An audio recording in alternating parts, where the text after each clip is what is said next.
প্রকৃতিতে একটা জিনিস আছে যে একই ঘটনা বারবার ঘটে। মানে পৌষ এবং মাঘ মাসেই আপনাকে শীত মোকাবেলা করতে হবে। আষাঢ় শ্রাবণে অঝোরে বর্ষণ হবে। তারপর শরৎ হেমন্তেতে এক ধরনের প্রকৃতি আসবে। তো সেক্ষেত্রে আমাদের দেশের এই যে জুলাই, আগস্ট এবং সেপ্টেম্বর এই ৩ টি মাস আমাদের দেশের খুবই খারাপ একটা সময়। এই সময়টাতে কোনো অবস্থাতেই কোনো রাজনীতির ঝুঁকি নেওয়াটা বুদ্ধিমানের কাজ নয়। এবং এখানে এই মাসে কোনো সমস্যা হতে পারে, এনি সিঙ্গেল প্রবলেম হতে পারে, সেদিকে যাওয়াই যাবে না।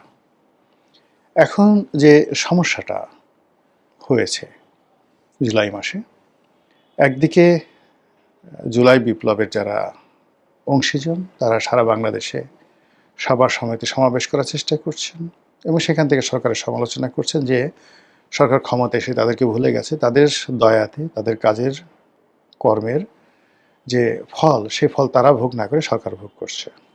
এরা লন্ডন থেকে আসছে, কেউ শিলং থেকে এসছে, কেউ সিঙ্গাপুর, পাকিস্তান বিভিন্ন দেশে পালিয়েছিলেন, তারা আসছে, এসে সরকার গঠন করেছে এবং মুড়ি মোয়া খাচ্ছে। এরকম কথা যখন জুলাই আগস্টের বিপ্লবী এনসিপি বলছে, ঠিক সেই সময়টাতে জামাতের আমির বলছেন যে লক্ষণ ভালো না, তারা সংসদ থেকে ওয়াক আউট করে ফেলছেন।